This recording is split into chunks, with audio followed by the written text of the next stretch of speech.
Vivemos dias muito difíceis, e eu quero confessar aos irmãos que, na verdade, pastor Márcio, eu não tenho expectativa que as coisas melhorem. Eu não caminho nessa expectativa, vai melhorar. Porque o que nós precisamos não é que as dificuldades elas diminuam, que elas amenizem. O que nós precisamos é estarmos em um lugar onde nós vamos ser capazes de resistir todas as adversidades que surgirem. É disso que nós precisamos, desse entendimento do nosso espírito, para vencermos. Esse é o desafio para a igreja, vencer. A ideia de Deus para a igreja é pódium, nada menos do que isso, é pódium, é vencer. Por 8 vezes no livro de Apocalipse, 8 vezes no último dos livros das Escrituras, o livro do final de todas as coisas, por 8 vezes aparece a palavra vencedor, porque essa é a ideia da carreira da fé, é você vencer, é você passar por toda sorte de adversidade, dificuldade, de lutas, de problemas, mas você insistir, perseverar, não negociar o teu coração, você se alegrar na esperança. Paulo escreve à igreja de Roma, capítulo 12, versículo 12, ele diz: regozijai-vos, do grego chairo, ou seja, uma abundante alegria na esperança. Esperança sustenta e alimenta a nossa fé. Nós vivemos dias que nós temos que andar nessa perspectiva, não importa o que o teu olho está vendo. Profeta Abacuque, cantamos uma canção tão linda, essa canção é muito forte. O profeta Abacuque, ele foi um profeta pré-exílio, ou seja, ele profetizou antes do exílio de Judá, do reino do sul. Só que o profeta, ele tem o coração de Deus. O profeta, ele percebe o coração de Deus. E o profeta Abacuque, ele percebeu que as coisas não iam bem. Ele olhou para a nação de Israel e ele disse: não está nada bem. Quando nós somos guiados pelo Espírito Santo, nós temos esse discernimento de Deus, de como as coisas andam. E o mundo não vai bem, os valores desse mundo não vai bem, a igreja, de uma certa forma, ela não vai bem, porque isso faz parte de um processo final. Nós temos que ter esse entendimento. Abacuque, ele olha para o povo de Israel e percebe o povo de Israel corrompendo-se com valores, o sacerdócio se corrompendo, a fé indo embora, e Abacuque então faz uma oração a Deus. Essa oração começa lá em Abacuque 3, versículo 2, quando ele diz: Senhor, aviva a tua obra. Esse era o clamor do profeta. A palavra hebraica ali do verbo hebraico avivar significa ressuscita o que morreu. Só vence quem está vivo, só vence quem está de pé, só vence quem assume o risco de continuar crendo. E o risco de continuar crendo é a certeza de que aquele que prometeu vai cumprir a sua promessa. Abacuque então ele ora: Senhor, ressuscita o que está morto, porque a nossa história não vai ser boa no final, Senhor. Ele clama a Deus, e Deus aponta para o profeta o que vai acontecer. E o apontamento de Deus para o profeta era que uma nação pagã, que um rei pagão iria conquistá-los. Nabucodonosor vinha governando, conquistando todo mundo, e a perspectiva agora de Deus para Israel era: Nabucodonosor vai invadir Jerusalém, vai cercar Jerusalém, vai derrubar os seus muros e vai vencer os seus palácios. O profeta, quando ele ouve aquilo, ele não compreende o que está acontecendo, porque o espírito da profecia que se move em nós, ele tem uma esperança. E qual é a esperança? Que Deus responda a nosso favor, não é essa a esperança? Só que às vezes Deus não responde. Em muitos momentos, queridos, Deus simplesmente se cala. Em outros momentos Ele apenas aponta para o mal que está acontecendo. E por que isso? Para que o nosso coração possa se converter a Ele. Então Abacuque, naquele tempo de oração, de busca, e o Senhor aponta um rei pagão, ele não entende. Você tem vivido momentos que você não compreende o que está acontecendo? Você tem vivido momentos que você clama, você ora, você busca, e respostas do céu para te trazer paz, elas não acontecem? Fique em paz. Isso não significa que o Senhor não esteja no controle. O silêncio de Deus é uma das mais importantes marcas de que Ele governa todas as coisas. Ele não perde o controle de nada. Abacuque então ele não entende aquilo que está acontecendo, mas ele expressa uma oração. Ele expressa uma linguagem para os céus que estavam sobre a cabeça dele. E ele diz: Senhor, eu não compreendo, eu tenho dificuldade para aceitar o que está acontecendo, mas eu quero lhe dizer que ainda que a figueira não floresça, ainda que a vide negue o seu fruto, ainda que a oliveira minta, ainda que não haja gados nos currais, todavia eu me alegrarei no Senhor e exultarei no Deus da minha salvação. Ele encerra o tempo dele com Deus assim. Queridos, sempre vai existir um motivo em nós para nós continuarmos avançando. Vencer não é obra do acaso. Ninguém vence por acaso. Vencer é fruto de alguns comportamentos que nós decidimos por eles. Igreja Atos 1 em Guaxupé tem avançado até agora, apesar de, porque vocês tomaram uma decisão, porque vocês fizeram uma escolha. Pastores, vocês fizeram uma escolha, nós não vamos recuar. Tem choro? Sempre vai ter choro. Tem dor? Sempre haverá dor. Tem tristeza? Faz parte da nossa caminhada. Só tem um tempo e um lugar que não haverá choro, não haverá tristeza e nem haverá dor. Só um tempo e um lugar. E quando será esse tempo e esse lugar? Quando Ele nos levar para morarmos com Ele na eternidade. Lá Ele vai enxugar do nosso rosto toda lágrima e Ele vai arrancar do nosso coração toda tristeza. Mas enquanto aqui é insistência para vencer, para avançarmos. Vencer não é obra do acaso. Tem comportamentos que nós precisamos gerar. Por que você tem que gerar um comportamento aprovado? Porque Deus abençoa o que você faz. Deus não abençoa o que você crê. Meio doido isso, não é? Não, Deus abençoa o que você faz. Por que, pastor? Mas e o que eu creio? Não, você só faz aquilo que você crê. Ninguém faz o que não acredita. Tiago capítulo 2 versículo 24, numa tradução mais livre, parafraseando Tiago 2,24, lá está escrito que ninguém será justificado por aquilo que acredita, mas por aquilo que faz. Por quê? Porque os meus comportamentos, eles justificam, validam a minha fé. Então Deus abençoa o que nós fazemos, decisões, escolhas que vão de encontro com a vontade dEle. E quando as minhas escolhas, os meus comportamentos vão de encontro à vontade de Deus, então aí tem legitimidade para que Ele me abençoe, para que Ele me honre, para que Ele me guarde, para que Ele me livre. Uma vida com propósitos depende de ações com propósito. Não basta desejo. Tem muita gente só com desejo, tem muita gente só com sonho. Existem pessoas com muitos sonhos nos seus corações, mas que talvez nunca irão viver esses sonhos. Por quê? Porque não produz um comportamento que seja coerente com a grandeza desse sonho. Existem pessoas que foram alcançadas por promessas tremendas, foram alvos, pastor, de profecias poderosíssimas, mas talvez essas pessoas nunca viverão o cumprimento dessas profecias. E por quê? Não é porque quem deu a profecia errou, é porque quem recebeu a profecia não se fez digno do tempo da profecia.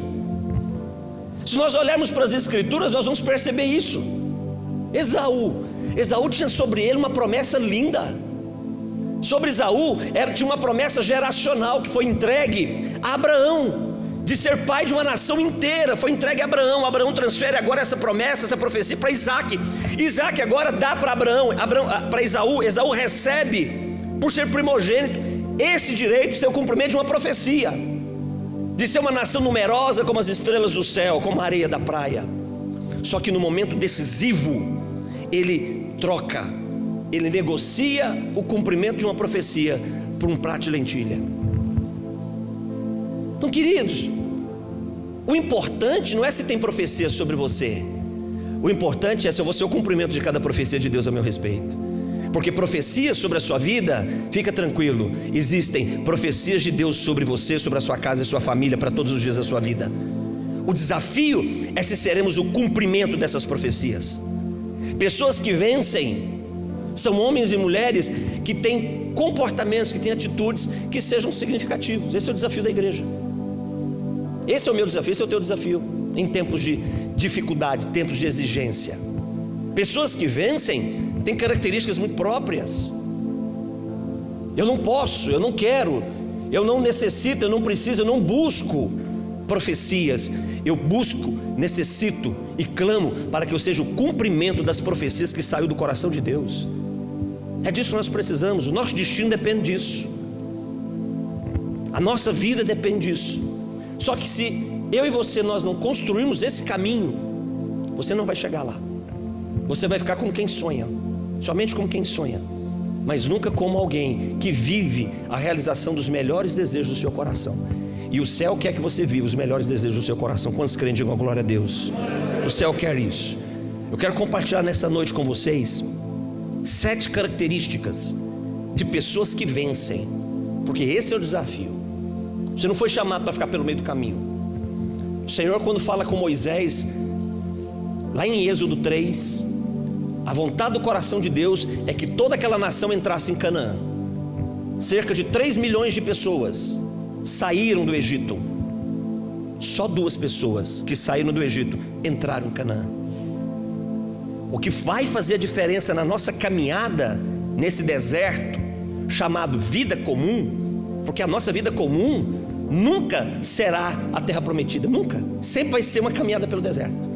Nosso desafio é termos um caráter que me aprova no final dessa caminhada para herdar a terra prometida.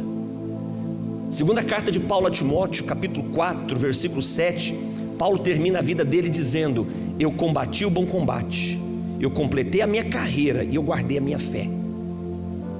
Versículo 8 ele diz: agora eu estou pronto para receber da mão do justo e reto juiz aquilo que me lhe é devido, a coroa da justiça que ele vai me dar naquele grande dia. Esse é o nosso chamado. Mas essa conquista, essa vitória não são para pessoas comuns, são para pessoas incomuns. E crer em Jesus é ser incomum. Se comprometer com valores da igreja é ser incomum. Características de pessoas que vencem. Primeira característica de homens e mulheres que vencem: homens e mulheres que vencem, eles reconhecem o valor das pessoas. Nós precisamos aprender a reconhecer que as pessoas possuem valores diferentes dos nossos e que podem nos ensinar a chegarmos bem no final da nossa história. Você já parou para pensar que você pode ter um limite? Você tem um limite, e o seu limite, ele é poderoso bastante para te impedir de ser, de ter e fazer o que você mais sonha. Pastor, e como romper esse limite? Não se importe em romper o seu limite, se importe em trazer para a sua vida apoio para você superar os seus limites. Por isso que eu preciso das pessoas. Você percebeu que a fala de Deus sempre é junto? É junto, é junto. Tem que estar junto. Se você não estiver junto, se eu não estiver junto, nós vamos pecar. Nós não seremos abençoados como poderíamos ser abençoados. E nós podemos marcar, nós podemos fragilizar a pregação do Evangelho. Atos 2,42, a igreja era uma igreja que perseverava na comunhão, na koinonia. Então eles tinham que ter comunhão.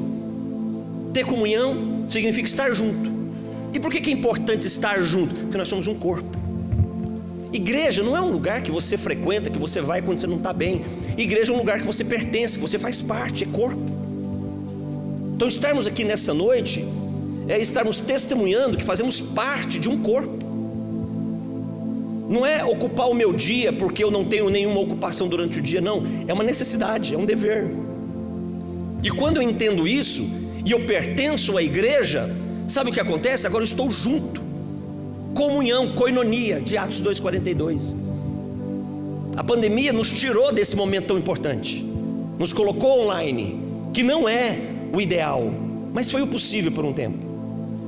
Mas as reuniões online nunca vão substituir as reuniões presenciais. Por quê? Porque você só desenvolve comunhão se você estiver junto, presencialmente, olho no olho, tocando, sentindo, percebendo. Pastor, e por que é importante tudo isso? Porque é quando nós estamos juntos que o céu trata a forma de nos abençoar não somente como uma dádiva, mas como uma ordem. Você já parou para pensar nisso? Você tem o céu te abençoando como um fator de ordem, ou seja, é a ordem da eternidade me abençoar. Por quê? Simplesmente porque eu estou junto. Salmo 133 fala sobre isso. Como é bom que os irmãos estejam juntos, porque ali o Senhor ordena a bênção dele. Ele pode te abençoar na tua casa, ele pode te abençoar na sua individualidade, mas existe algo que Deus faz pelos seus, que Ele só faz na grandeza do que faz quando nós estamos juntos, ligados. Precisamos estar juntos, porque senão nós atrapalhamos a missão do Filho de Deus. Sabia disso?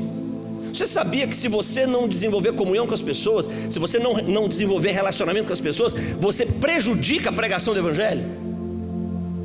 João capítulo 17, a oração sacerdotal de Jesus, ali em João 17, sentado na mesa da ceia com seus discípulos. Tudo que acontece de João 13 a João 17 acontece com Jesus sentado na mesa com seus discípulos. E sentado na mesa com os discípulos, pastor, ele diz: Pai, que eles sejam um, como eu e tu somos um, para que o mundo creia que tu me enviastes. O mundo só vai crer que Jesus veio para perdoar os seus pecados se eu e você formos de fato um. E nós só vamos ser um se nós tivermos comunhão. E nós só teremos comunhão se nós estivermos juntos. Isso é muito importante. Só que eu nunca vou desenvolver esse processo se eu não reconhecer o valor das pessoas. Porque eu só quero estar junto, eu só quero ter comunhão, eu só quero ser um com alguém que de fato eu reconheço o valor nele. E as pessoas possuem valor. Cuidado com o seu senso de julgamento. Nosso senso de julgamento, ele pode prejudicar coisas lindas que Jesus quer fazer. Em João capítulo 1 conta uma história muito interessante. Jesus estava vindo com seus discípulos, só que antes havia um episódio. Filipe havia chegado para Natanael, e Filipe disse para Natanael: Natanael, nós encontramos aquele de quem os profetas falou, de quem Moisés falou. E Natanael pergunta para Filipe: quem é ele? Aí Filipe diz: ele é Jesus de Nazaré. Quando ele ouve de Nazaré, qual foi a fala de Natanael? Acaso pode vir alguma coisa boa de Nazaré? E a fala de Filipe para Natanael foi: venha e vê. Nisso, quem vem chegando? Jesus vem chegando. E Jesus, quando ele vem chegando, ele vê Natanael de longe, e Jesus fala para os discípulos: veja ali um homem, um verdadeiro varão israelita, em quem nele não há dolo, não há maldade no coração. Sabe de quem Jesus estava falando? De um homem que momentos antes havia dito: tem alguma coisa que preste em Nazaré? Jesus é assim, ele sempre vai ver valor na nossa vida. Ele sempre vai reconhecer valor na vida das pessoas, apesar do limite das pessoas. Existem pessoas que elas estão convivendo conosco há muito tempo, e talvez elas sejam as respostas de Deus para a minha vida e para a sua vida, dar aquela virada que você tanto busca. Pessoas que vencem, em primeiro lugar, são pessoas que reconhecem o valor de outras pessoas. São pessoas que aprenderam a se relacionar com as pessoas, mesmo com as suas diferenças, que aprenderam a se relacionar com as pessoas, mesmo com as suas dificuldades. Deixa eu te dizer uma coisa nessa noite: quem não sabe se relacionar com pessoas, vai ter dificuldade de se relacionar com Deus de uma forma saudável. Porque como eu vou me expressar num relacionamento saudável com alguém que eu não vejo, se eu não me relaciono saudável com alguém que eu vejo? Isso é um valor. Pessoas que vencem, em primeiro lugar, reconhecem o valor das pessoas. Segundo lugar, pessoas que vencem têm um comportamento muito decidido de não abandonar o que é o seu direito. Não desiste na sua caminhada. Você tem experiências com Deus? Você tem uma palavra de Deus a teu respeito? Você tem algumas certezas no seu espírito, que o Espírito Santo marcou no seu coração, daquilo que é teu por direito? Você tem o direito de ter uma família saudável, um casamento feliz, filhos alegres ao redor da sua mesa, uma vida próspera emocionalmente, próspera na sua carreira, nos teus negócios, nas tuas finanças, próspera na sua espiritualidade. É direito teu. Pessoas que vencem são pessoas que não abandonam o seu direito. É meu direito. Não importa, o tempo não corrompe uma promessa de Deus. O tempo não fragiliza uma promessa de Deus. Em Josué capítulo 14, conta a história de um homem que recebeu uma promessa quando ele tinha 40 anos. 40 anos, Moisés, usado por Deus, disse: Caleb, esse monte aqui vai ser seu. Essa é a parte da sua herança. Caleb viveu 45 anos, pastor Márcio, esperando aquela promessa. Chegou um dia, ele chega diante de Josué, um homem de 85 anos de idade, e ele diz: Josué, você lembra da fala de Moisés a meu respeito? Pois chegou o dia, eu quero tomar posse da minha promessa. Josué diz: mas Caleb, cara, está complicado, porque esse lugar que é a tua herança, quem habita ali são gigantes, são os filhos de Enaque. O monte de Kiriat Arba, que recebeu esse nome por causa do maior de todos os gigantes, esse povo é muito forte, você já é um senhor. Você não é mais aquele moço guerreiro de 40 anos, que comigo rasgou a terra de Canaã de norte a sul, reconheceu a terra, tomou do fruto, testificamos de fé. Você não é mais esse moço, você não é mais esse guerreiro, você é um senhor de 85 anos. Caleb diz: Josué, eu tenho uma promessa, eu tenho um direito, E quando eu penso nesse direito, e quando eu sonho com esse direito, e quando eu desejo esse direito, deixa eu te dizer uma coisa: a minha força hoje é como a força de 45 anos atrás, porque eu não vou negociar o meu direito. Queridos, homens e mulheres que vencem são homens e mulheres que perseveram. Perseverança me dá a oportunidade de amadurecer a minha vida diante das lutas que estão diante de mim. Eu tenho esse dever de perseverar no meio de todas as tribulações, porque é a perseverança no meio das minhas lutas que vai gerar em mim experiência, e essa experiência vai produzir esperança, e toda esperança é força motriz para a nossa fé. Romanos capítulo 5, do versículo 3 em diante fala sobre isso. Caleb diz: a minha força hoje é a mesma por causa da promessa, eu não vou abrir mão. O que faz Josué? Abençoa, porque não tem outro caminho. Um homem e uma mulher obstinado pela promessa que Deus lhe deu, você não tem outro caminho senão deixá-lo viver a sua promessa. E ele vai, e ele sobe o monte Kiriat Arba, derrota todos os gigantes, conquista a terra, e quando ele conquista a terra, ele muda o nome do monte. O monte que chamava Kiriat Arba agora passa a se chamar Hebron. Sabe o que significa Hebron? Aliança. Deus tem aliança com homens e mulheres que não desistem das suas promessas. Não desista. Vencer é algo muito desafiador. Vai exigir de você, vai exigir de mim, mas nós precisamos lutar. Enquanto aqui não há descanso, aqui é batalha todos os dias, é guerra todos os dias, é enfrentamento todos os dias, mas nós não estamos sozinhos nessa guerra, nós não estamos abandonados, nós não estamos desgovernados. Há um general na nossa frente comandando essa batalha. Então não negocie os teus valores, não seja como Esaú. Não desista das tuas promessas, não negocie princípios de Deus, não negocie princípios da palavra de Deus. Um homem e uma mulher que teme a palavra de Deus é um homem que prospera em todos os seus caminhos. Fica firme, seja legítimo para viver o cumprimento de cada profecia, de cada promessa. Homens e mulheres que são cumprimento de profecias são homens e mulheres que temem a palavra de Deus, que caminham nessa palavra, que vivem por essa palavra. Homens e mulheres que vencem, em primeiro lugar, reconhecem o valor das pessoas. Em segundo lugar, não abre mão do seu direito. Terceiro lugar, homens e mulheres que vencem são homens e mulheres de aliança, de compromisso. E talvez esse seja um dos assuntos que a igreja moderna mais tem desprezado, são as suas alianças. Aqui em Guaxupé não, aqui no sul de Minas não, mas lá para aqueles lados de São Paulo, acontece muito o seguinte: a pessoa chega na igreja arrebentada, ouve o evangelho, aceita Jesus, recebe acompanhamento pastoral, é batizada nas águas, é amada pela igreja, se casa na igreja, os filhos nascem, os filhos são apresentados, a história dela se mistura com a história da igreja, o nosso coração se mistura com o coração dessas pessoas. Mas chega um momento que aí você chega no culto, você fala: mas cadê o Márcio? Cadê o Márcio? Não veio no culto hoje, mas tá bom. Chega a semana que vem, cadê o Márcio? Não apareceu de novo. Aí, terceira semana, você está andando no centro da cidade aqui de Guaxupé, eu encontro com o Márcio. Ô meu irmão, você está aqui? O que aconteceu com você, cara? Tem 2 domingos que eu não te vejo. Aí o Márcio fala: pastor, eu precisava mesmo falar com você. Ai. Quando ouve essa fala, até gela aqui dentro. Então, pastor, eu tinha que falar com o senhor. Eu não estou indo mais na igreja, porque Deus falou conosco, agora nós estamos congregando em tal lugar. Mas fica tranquilo, pastor, nós amamos o Senhor e o Senhor sempre vai ser o meu pastor. Que miséria é essa? Me ama e foi embora? Sempre você é o pastor dele e me tratou com desonra? Queridos, sabe como é que se chama isso? Adultério ministerial. Você arruma outra igreja, se encaixa, resolve tudo, depois vem falar para o teu pastor. É a mesma coisa que você que é casado, vai lá, arruma outra mulher, chega para a tua mulher e fala: querida, vim aqui te comunicar porque eu não quero te chatear, mas já arrumei outra mulher, já está tudo montadinho, vou morar com ela, tá? Fica na benção, está tudo bem. É assim que funciona? Quebra de aliança.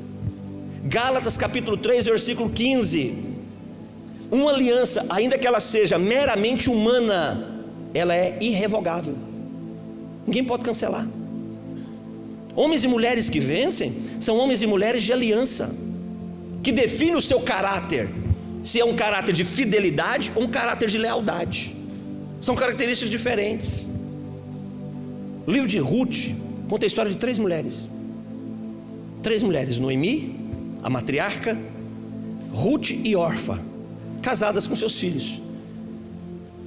Noemi junto com seu marido sai de Belém, vão para Moabe. Chegam em Moabe, eles têm filhos, os filhos se casam, com moabitas. O marido de Noemi morre, fica então Noemi viúva com seus 2 filhos casados com moabitas. Não depois de muito tempo, os filhos de Noemi também morrem, e agora são 3 viúvas: Noemi, Ruth e Orfa. Noemi então olha para suas noras e entende, elas têm o direito de serem felizes. E Noemi chega para suas noras e dizem: filhas, podem ir embora, vocês estão liberadas. Lembra da palavra? Você está liberada. Toca a tua vida, seja feliz, seja abençoada. Porque eu não posso dar filho para você. Ainda que vocês esperassem eu casar de novo e ter filhos, vocês nunca iam suportar esperar esses filhos crescerem para se casarem. Então vão e sejam felizes. As duas ouvem isso. Orfa ouve isso. E qual é o comportamento de Orfa? Ela chora muito, ela se entristece muito, porque agora é o momento de um rompimento, de uma separação. Ela chora, ela tem um coração grato, porque ela viveu todo o tempo com essa mulher, mas agora ela é liberada para ir. Porque é assim, os fiéis, quando eles têm uma palavra de liberação, eles vão embora pensando que está tudo certo com a vida deles. Mas teve uma mulher que tomou uma decisão. Ruth diz para Noemi: não insista para que eu te deixe, não me obriga a não te seguir, porque aonde quer que você for, eu irei. Aonde quer que você pousar, pousarei contigo. O teu povo é o meu povo, o teu Deus é o meu Deus. E aonde você for sepultado, eu serei sepultada contigo. E Deus me faça o que lhe aprover, se eu não cumprir essa minha palavra. Ruth fez uma escolha. Ela preferiu ficar com uma mulher que não tinha nenhuma perspectiva de futuro para ela, porque Noemi era uma viúva. Sabe o que significava ser viúva naquela época? Ser miserável. Viúva, sem filho, não tinha arrimo, não tinha sustento, não tinha cuidado. Orfa chorou, mas foi embora. Ruth fez uma escolha: eu tenho uma aliança com essa mulher, não posso abandonar ela agora nesse momento difícil. É agora que eu tenho que permanecer. As duas, então Noemi tomou uma decisão: vamos voltar para Belém. Olha a história. Elas voltam para Belém. Quando elas chegam em Belém, o que elas vão fazer? Elas vão respigar. Depois você dá uma estudadinha na história de Ruth, é lindo demais aquilo, gente. Ela vai respigar. O que é respigar? Tinha colheita, pastor, da época. Eles iam colhendo os grãos. Então no caminho da colheita dos grãos, caíam grãos da colheita na beira do caminho.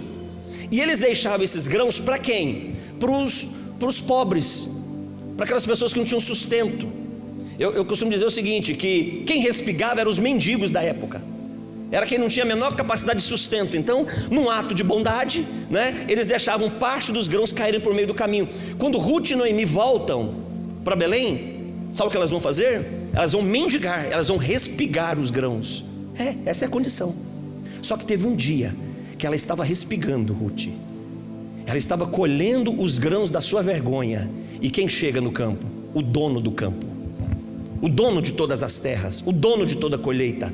E quando ele chega e vê aquela mulher respigando, ele reconhece o caráter daquela mulher e ele ama aquela mulher. No livro de Ruth, Ruth é a figura da igreja. Boaz é a figura de Jesus. Ele é o dono de todo o campo, ele é o dono de toda a terra. E quando ele nos vê com um coração de aliança, de fidelidade e de lealdade, ele se apaixona por nós. Boaz então se apaixona por Ruth, mas agora ele entende que tem outro que tem direito sobre ela, e para ele ter aquela mulher como esposa, ele precisava resgatar ela. E ele vai lá e resgata Ruth da sua pobreza, da sua miséria e da sua viuvez. Se casa com Ruth, se casa com a moabita. Desse casamento de Boaz com Ruth nasceu um filho.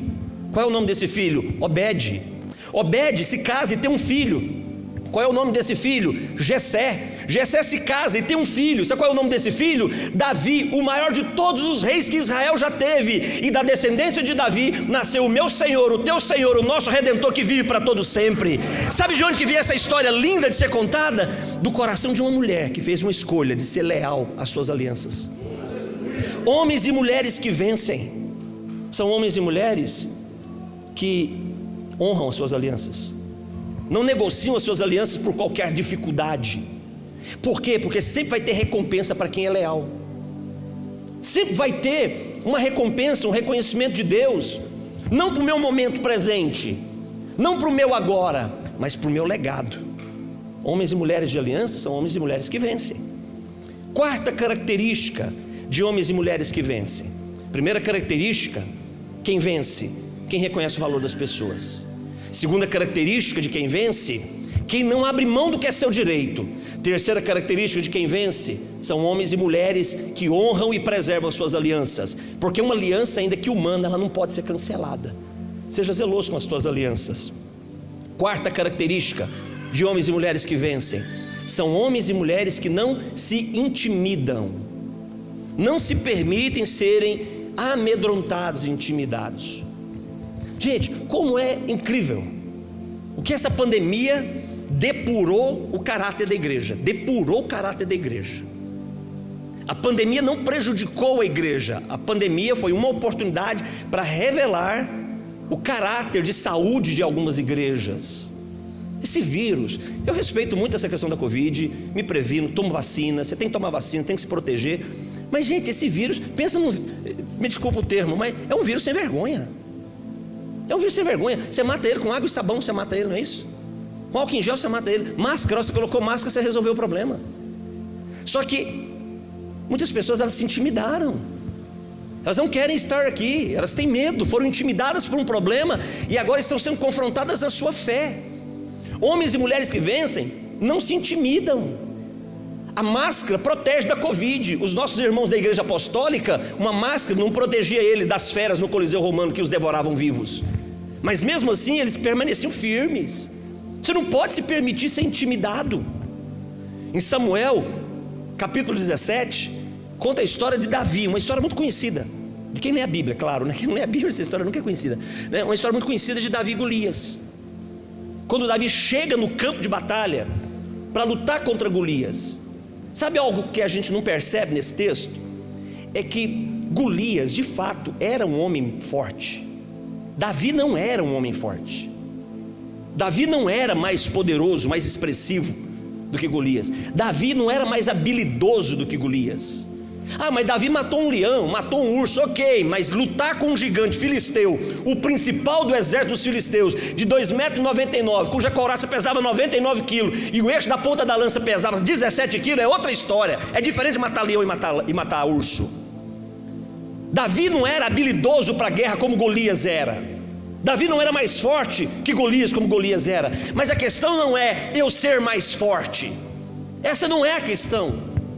Nos nossos desafios diários, nas nossas lutas financeiras, nas nossas dificuldades familiares, nas nossas crises conjugais, o desafio não é sermos fortes, não é sermos mais poderosos que os problemas, é saber quem está conosco diante desses problemas. Isso é o que faz toda a diferença.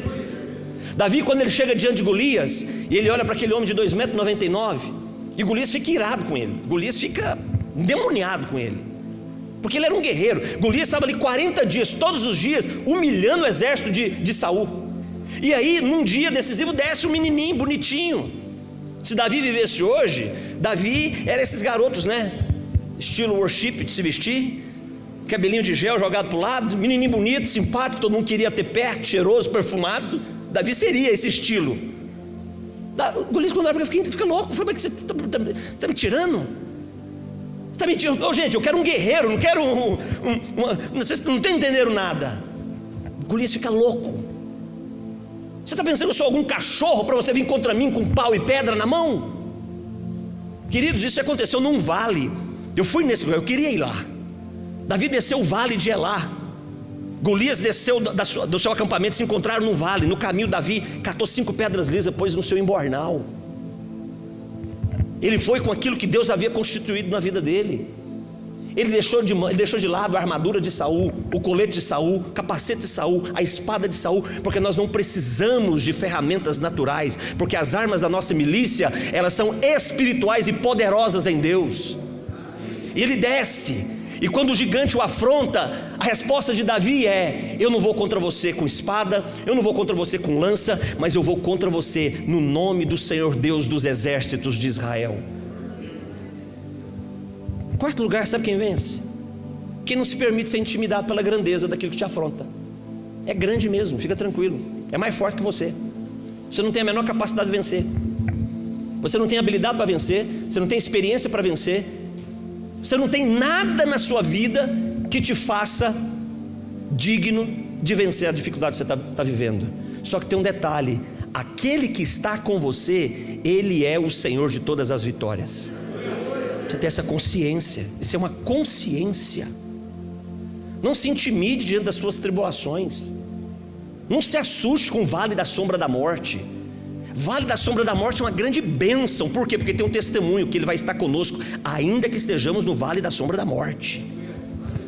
Homens que vencem, mulheres que vencem, são homens e mulheres que vivem aquilo que Deus diz a seu respeito, porque aquilo que Deus diz a seu respeito é o que vai se cumprir na sua vida para a glória do nome dEle.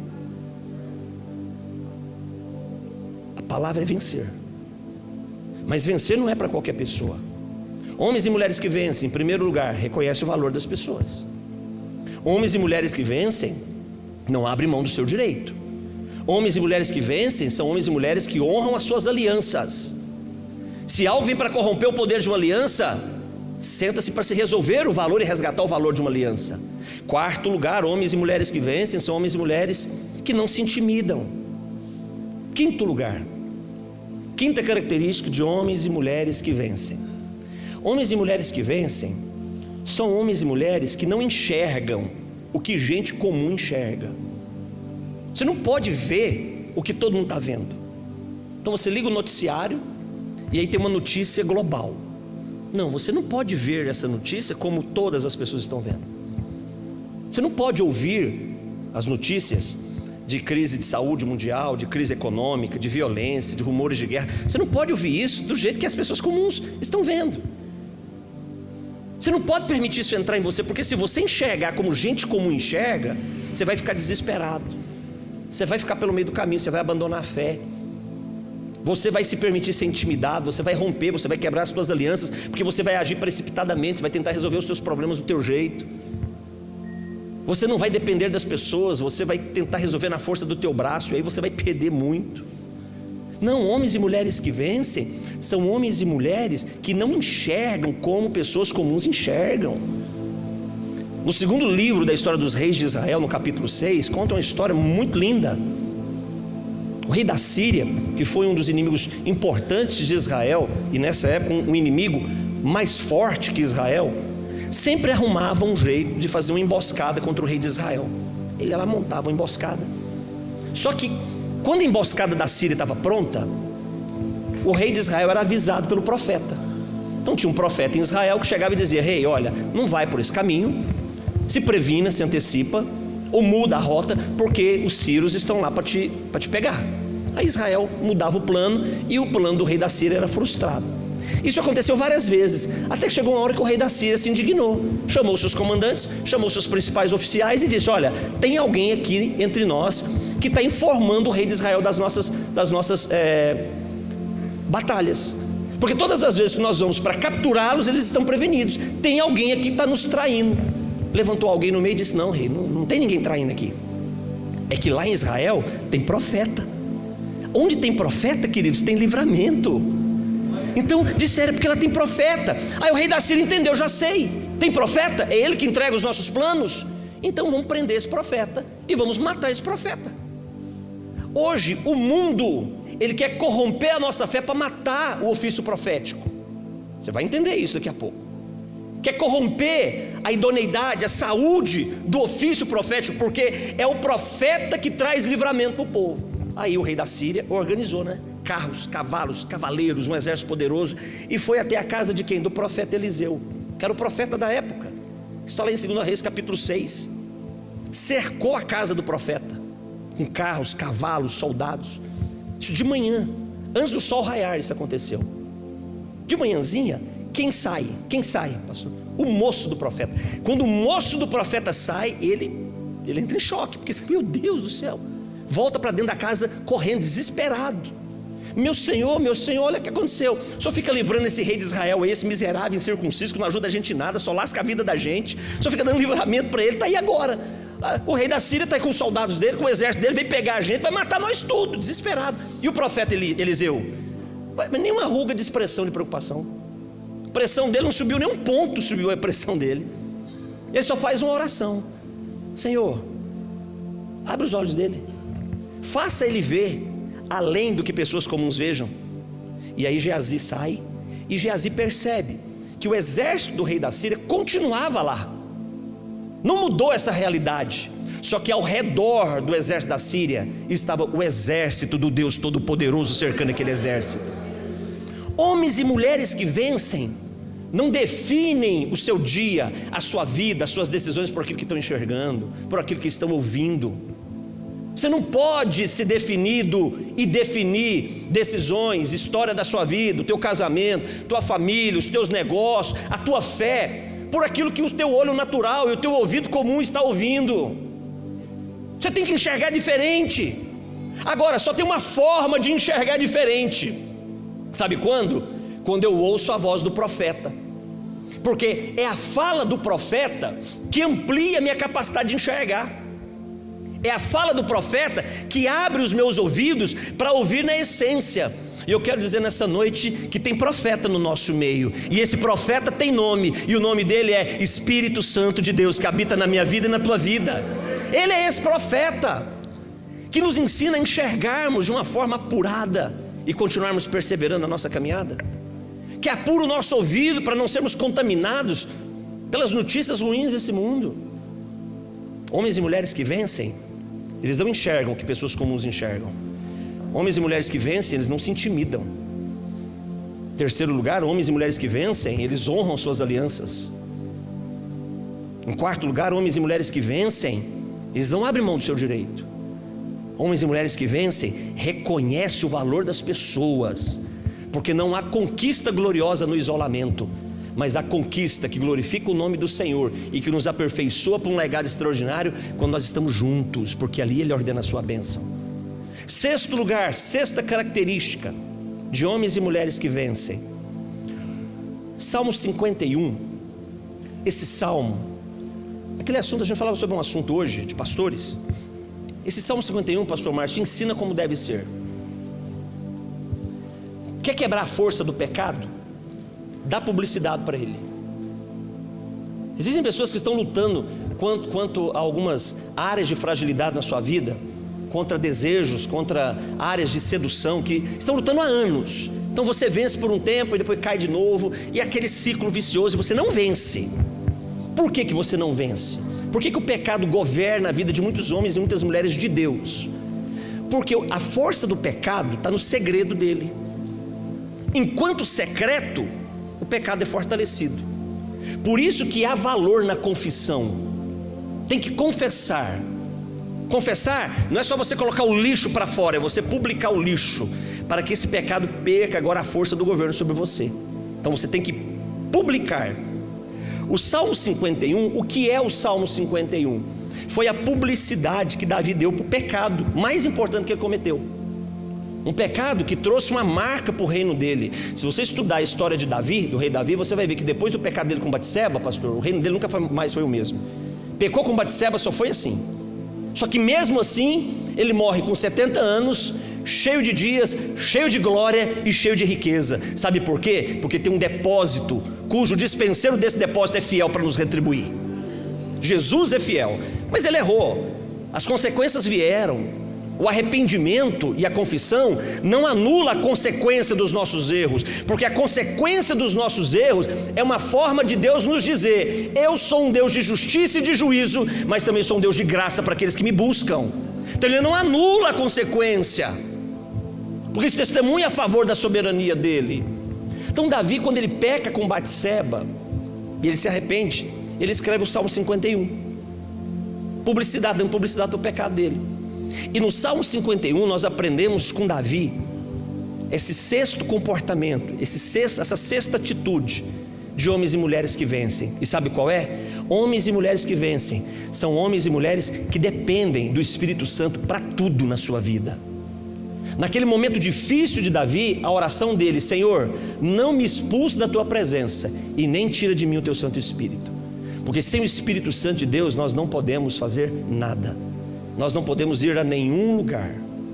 João capítulo 14, versículo 26, João capítulo 16, versículo 8. O Espírito Santo nos ensina todas as coisas, nos lembra de todas as coisas. O Espírito Santo nos convence do pecado, o Espírito Santo nos convence da justiça, o Espírito Santo nos convence do juízo. Ele é o nosso tutor, o consolador, do grego paracletos. Ele é o nosso tutor. Ele é o nosso orientador, Ele é o nosso ajudador, Ele é o nosso cuidador. Sem Ele nada nós podemos fazer. Não ouse fazer nada na sua vida sem o Espírito Santo. O Espírito Santo é a pessoa mais próxima de Deus que eu e você temos.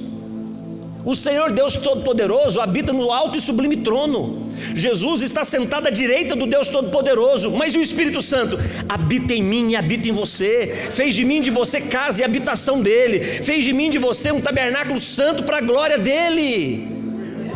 Dependa do Espírito Santo. Homens e mulheres que vencem, eles são treinados, eles são preparados, eles são competentes, eles são habilidosos, mas eles sabem: sem ti nada posso fazer, sem ti nada posso realizar. Homens e mulheres que vencem reconhecem que pessoas possuem valor e pessoas nos complementam. Homens e mulheres que vencem, em segundo lugar, não abrem mão daquilo que é seu direito, porque quem lhe deu foi o céu. Quem é o homem para lhe roubar o que o céu lhe deu? Homens e mulheres que vencem são homens e mulheres de aliança. Não negociam as suas alianças, porque aliança é até a morte. Pactos de aliança é até a morte. Homens e mulheres que vencem entendem que os inimigos, as adversidades são muito maiores que nós, sempre serão, mas não tem problema. O que vai fazer a diferença nesse processo é que aquele que é Senhor sobre todas as coisas está conosco. Amém, queridos? Homens e mulheres que vencem não enxergam o que pessoas comuns enxergam e sempre dependem do Espírito Santo. Para nós concluirmos, homens e mulheres que vencem, eles têm envio. Homens e mulheres que vencem, eles não vencem no isolamento, na solidão, na autonomia, na liberdade, na individualidade. Homens e mulheres que vencem, eles possuem envio, eles possuem pai, eles têm pai. Tem pai. A ideia de paternidade é uma ideia tão poderosa que eu não tenho a menor dúvida, pastor, que esse é o caminho da maturidade da nossa fé. A maturidade da nossa fé é quando nós entendemos sobre paternidade. Se nós olharmos para a história, não vai dar para falarmos esse assunto de uma forma completa, nós temos um seminário sobre isso, aí a gente aprofunda, mas eu quero dar alguns pontos para você entender o valor disso e fecharmos a ministração dessa noite. Se você olhar para o Antigo Testamento, você não vai encontrar em nenhum lugar no Antigo Testamento uma relação de Deus com Israel como pai. Não existe. Não existe. Deus nunca se relacionou com Israel, que era o povo dele, como pai. Você vai ver, por exemplo, no livro de Êxodo, cerca de 100 referências a filhos de Israel, filhos de Jacó, filhos de Abraão. Então a ideia de paternidade não existia no Antigo Testamento. No Antigo Testamento a ideia era de servos do Senhor. Essa era a ideia do Antigo Testamento. Tanto que o Senhor ele se revela no Antigo Testamento para o homem como?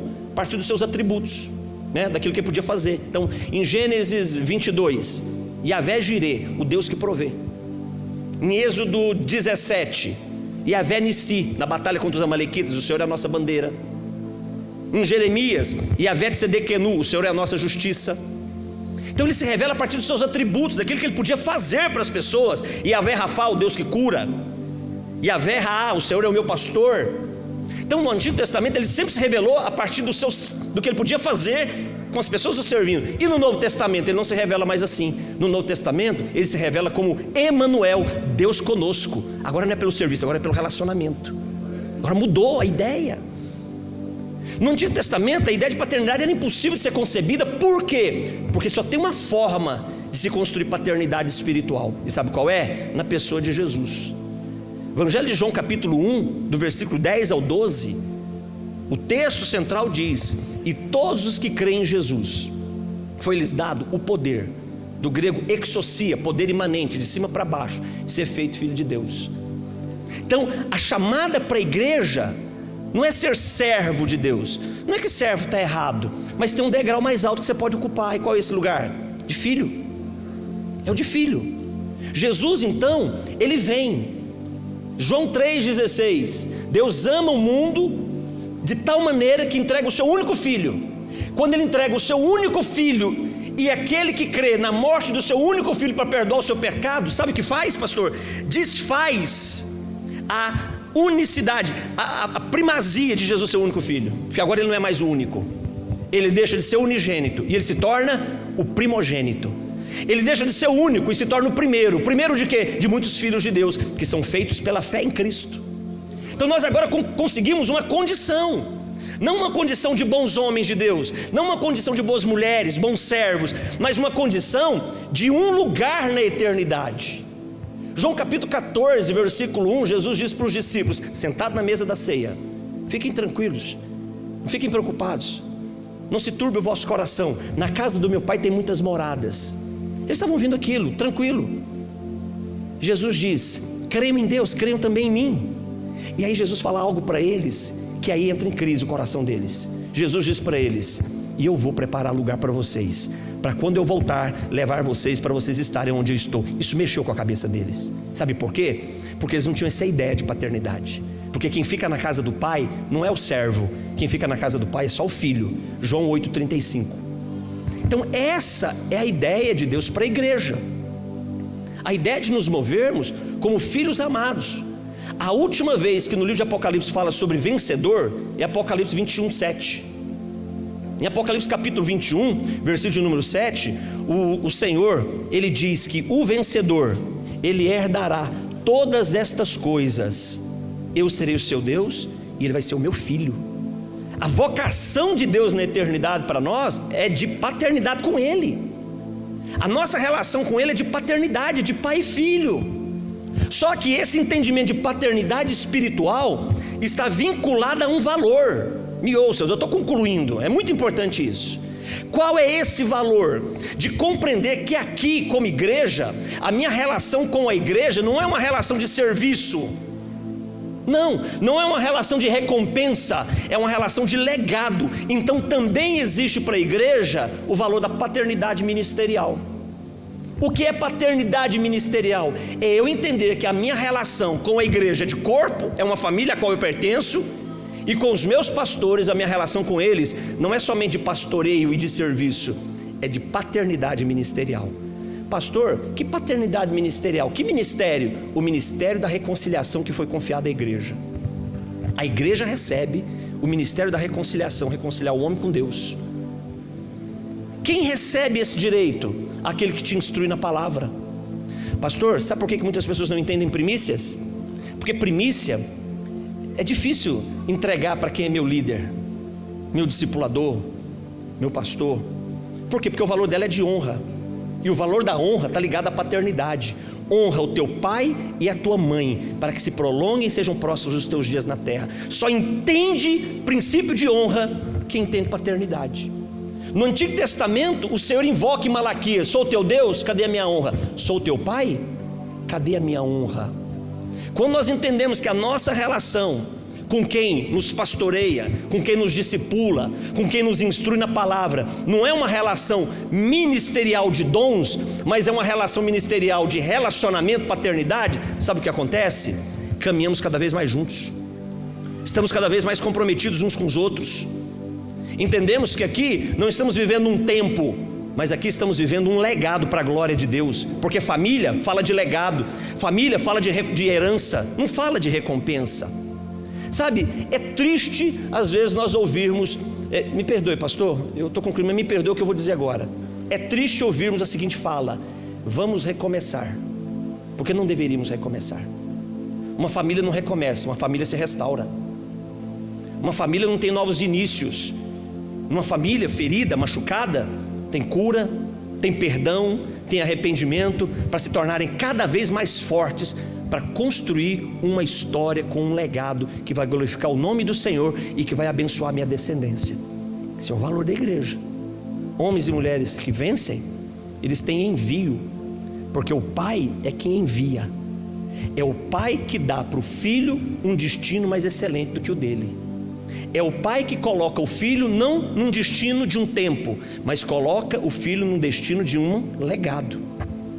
Eu faço muito, escrevo, tenho os meus negócios, tenho avançado muito, mas os meus filhos aqui vão chegar mais longe do que eu. Clodoaldo Filho vai chegar mais longe do que eu. Pastor Richard vai chegar mais longe do que eu. Eles vão fazer mais do que eu. Eles vão realizar mais do que eu. Sabe por quê? Porque tem envio. São lançados, são flechas polidas na mão do destro arqueiro. Sabe, essa é a eficiência da igreja. Essa é a ideia que nós precisamos transicionar para nós vencermos. Queridos, no céu tem um lugar e tem uma coroa. Só recebe o lugar e só recebe a coroa Quem vence? Vencedores nessa noite? Vamos nos colocar de pés em nome de Jesus? Vamos nos colocar de pés?